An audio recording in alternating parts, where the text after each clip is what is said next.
பெரியவா போற்றி, பெரியவா போற்றி, பெரியவா எந்நாட்டவர்க்கும் இறைவா போற்றி, இறைவா போற்றி, இறைவா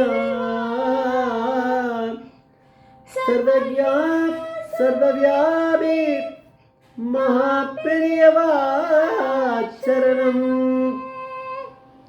மகாபெரியவா சரணம், சர்வவியாபி மகாபெரியவா சரணம். மாய பிறப்பருக்கும் மகாபெரியவா போற்றி, மாய பிறப்பருக்கும் மகாபெரியவா போற்றி.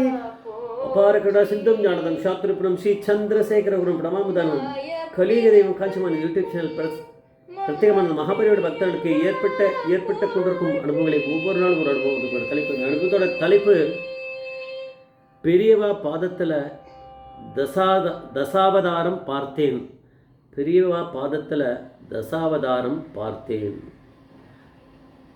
இந்த சேனலை இது வரைக்கும் சப்ஸ்கிரைப் பண்ணாலும் பண்ணுங்கள், தருமையாக பாருங்கள். நீங்கள் கேள்விப்படாத அனுபவமாக இது இருக்கலாம்னு எனக்கு தோன்றுறது. கமெண்ட்டில் சில பேர் தான் சொல்கிறேன், அதுமாதிரி எனக்கு பாக்கியம் இருந்தால் யாராவது சொல்லட்டும், நான் பார்க்கல அப்படின்னா. இந்த இன்டர்வியூ வந்து ஸ்ரீ ராமதுரை ஐயங்கார், ஸ்ரீமதி சாந்தா ராமதுரை ஐயங்கார், அவள் வந்து ஸ்ரீ வைஷ்ணவா நம்ம பார்த்துக்கணும், மகாபிரிவா கிட்ட எப்படி பக்தி வச்சுருக்கான்னு இதெல்லாம் நம்ம தெரிஞ்சுக்கணும். இப்போ வந்து பெசன் நகரில் சென்ட்ரல் கவர்மெண்ட் ஸ்டாஃப் குவார்ட்டர்ஸ் இருக்குது, அங்கே இருந்தாலும் அந்த டைம் தான் இது நடந்திருக்கு. பெரியவா அங்கே இருந்திருக்கா, இதில் காஞ்சிபுரத்தில் இருந்திருக்கா.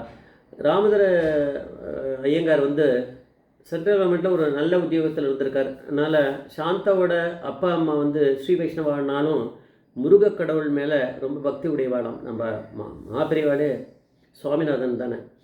அதனால் இவா ரெண்டு பேரும் என்ன பண்ணியிருக்கா, ராமதுரை ஐயங்காரும் சாந்தா ரெண்டு பேருமே ஒரு நாள் காஞ்சிபுரம் போனால், இவ குழந்தையும் கூட்டிகிட்டு போனால்.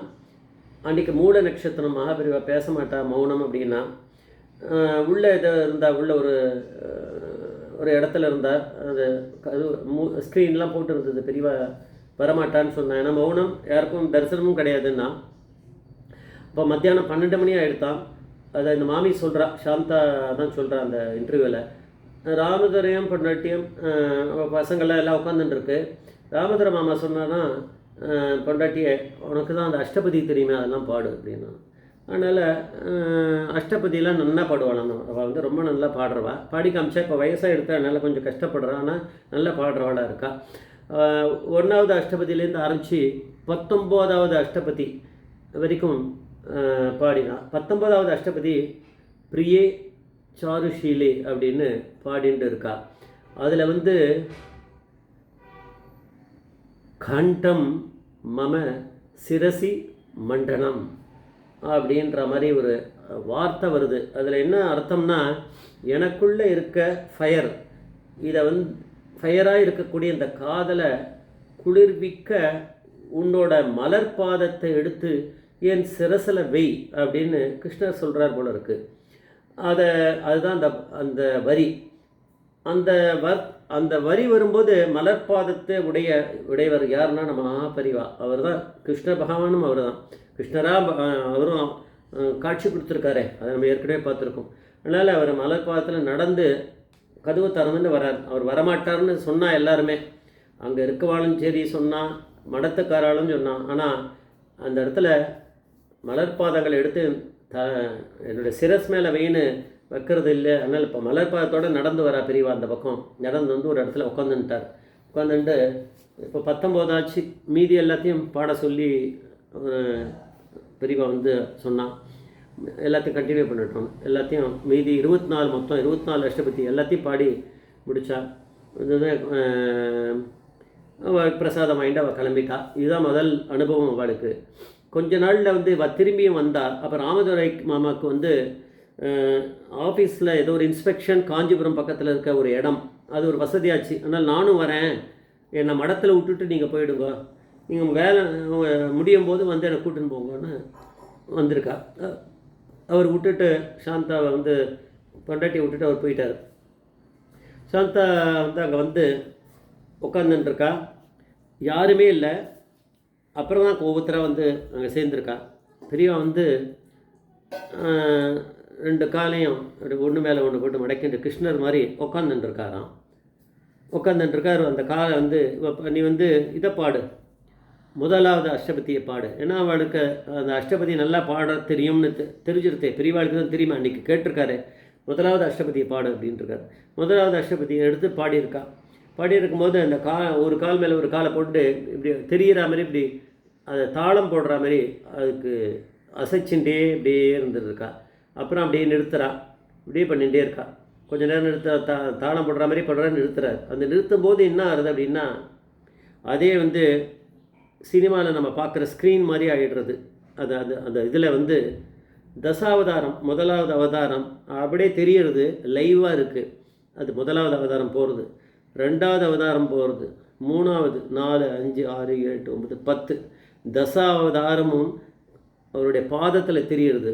யாருக்கு அப்படின்னா அந்த சாந்தா ராமதுரை ஐயங்காருக்கு. அப்போது 10 அவதாரத்தையும் பார்த்தாச்சு. பாதத்தில் நல்லா தெரியுது, பாதத்தில் அப்படியே காமிக்கிறார் பெரியவா வந்து தசாவதாரத்தையும் அது உள்ளே பார்க்குற மாதிரி இருக்குது. யாருக்கு தெரியும்னா இவளுக்கு மட்டும் தெரியும். பெரியவா அப்படிங்கிற பரமேஸ்வரன் ஸ்ரீகிருஷ்ணருக்கு மட்டும் தெரியும், மற்ற பேருக்கெல்லாம் யாருக்கும் தெரியாது. இவா 2 பேருக்கு தான் தெரிஞ்சிருக்கு. இதை தெரிஞ்சிருக்கா அப்படிங்கிறது நம்மளுக்கெல்லாம் கொஞ்சம் டவுட் வருமே. சில பேர் நம்மளுக்கு நம்ம இல்லை, சில பேருக்கு பெரியவா இப்படிலாம் பண்ணியிருக்காளா அப்படின்னு சந்தேகம் வரல. அதுதான் பெரியவா திருத்து வைப்பா. இப்போ இதெல்லாம் முடிஞ்ச உடனே பெரியவா வந்து சாந்தா கிட்ட கேட்டாள். ஏன்னா அழறாளே பெரியவா, பாட்டு பாடிகிட்டே இருக்கா, அங்கே தசாவதாரம் ஓடிகிட்டே இருக்கு, அதை பார்த்து அழுதுகிட்டே பாடுறா. அதனால் பெரியவா கேட்டா, உனக்கு என்ன தெரிஞ்சுது அப்படின்னு கேட்டா. சாந்தா வந்து ஆனந்தத்தில் அழுதுண்டே சொன்னா, பெரியவா பாதத்தில் தசாவதாரத்தையும் பார்த்தேன் அப்படின்னு நானும். பெரியவா சிரிச்சுட்டே 2 கையும் தூக்கி அனுகிரகம் பண்ணியிருக்கார் அப்படின்னா அக்செப்ட் பண்ணிட்டார்னு அர்த்தம்.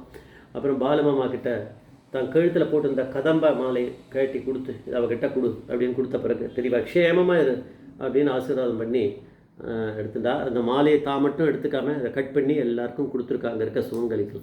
எப்பேற்பட்ட ஒரு அனுபவம். ஜெய் ஜெய்சங்கர் ஹரிசங்கர் மகாபிரிய பதவேஸ்வரர் மகாபிரிய பதவேஸ்வரர்.